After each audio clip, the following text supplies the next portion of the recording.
You know, every single lawsuit, no matter how big or small, kicks off with just one document. And for 50 years, America had what was, without a doubt, the easiest system in the entire world for filing one. Then, almost overnight, everything changed. We're going to dig into what happened, why it happened, and what it means for the idea of justice in America today. And really, this all boils down to one fundamental question. Should the doors to the courthouse be thrown wide open, letting pretty much anyone with a grievance get their day in court? Or should there be a tougher bouncer at the door, a filter to weed out the weaker cases before they even get going? That's the core tension we're going to unpack. So what is this gatekeeper document? Well, in the legal world, it's called a pleading.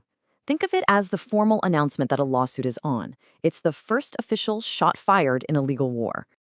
And look, this isn't just some casual letter you dash off. It's the official, legally binding document that gets the ball rolling. It's what tells the other side, hey, you're being sued, and gives a rough idea of why.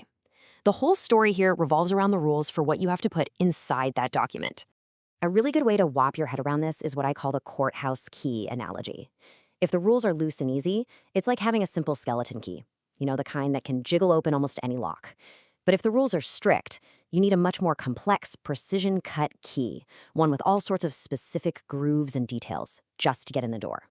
For the longest time, America was all about that skeleton key. I mean, firmly in that camp. Let's take a look at how the U.S. actually built the most relaxed, easy-access system for starting lawsuits in the entire world. Okay, so this all goes back to 1938. The people writing the new federal court rules, they looked at the old, super complicated system where you had to spell out every little fact, and they said, let's get rid of that. They deliberately wanted to make the first step less important. The goal was simple. The complaint should just give the other side notice, a basic heads up about what the lawsuit was about. That was it. And then this idea got supercharged in 1957 by the Supreme Court. Just listen to this language from the Conley v. Gibson case. The key phrase is no set of facts. I mean, think about that. It basically meant that a lawsuit could go forward if there was any conceivable way, even a 1 in a million shot, that the person suing could win. This made it almost impossible to get a lawsuit thrown out at the start. So while America was handing out these skeleton keys like candy, the rest of the world, well, they were doing something completely different. And the contrast is pretty wild. It really shows what an outlier the American system was. This chart right here, it lays it all out, plain as day. While the US just needed that short and plain statement, look at Germany. You need specific facts, and you have to point to your proof, like witnesses or documents, right from the get-go.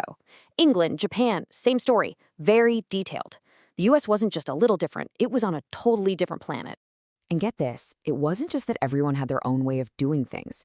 Whenever international legal groups got together to try and create some kind of global standard, they'd look at the American just give 'em notice model and basically say, yeah, no thanks. They always leaned toward the more detailed, fact-heavy approach that everyone else was using. So you'd think this unique American system was permanent, right? Set in stone. For 50 whole years, that rule from the Conley case was the law. But then, as worries started growing about how expensive lawsuits were becoming, the entire foundation just cracked. You can really see the timeline here. From 1957 on, it was smooth sailing for that easy access rule. But then you get to the 90s, and people start worrying that this system lets weak but very expensive lawsuits move forward. The fear was that the next stage, discovery, where both sides have to hand over tons of evidence, was so costly it could force companies to settle cases that had no merit. So Congress started making small exceptions. But the real earthquake, that hit in 2007. Seriously, think about that. For half a century, lawyers, judges, everyone knew the rules of the game. Then, in the span of just 2 years, a pair of Supreme Court cases, first Bell Atlantic v. Twombly and then Ashcroft v. Iqbal, came along and completely rewrote the playbook for starting a lawsuit in federal court. This right here is the absolute heart of the change. The old standard was all about possibility. Could this claim conceivably be true? The new standard is about plausibility. Does the complaint have enough hard facts to make the claim seem credible and believable on its face? The court's logic was pretty clear.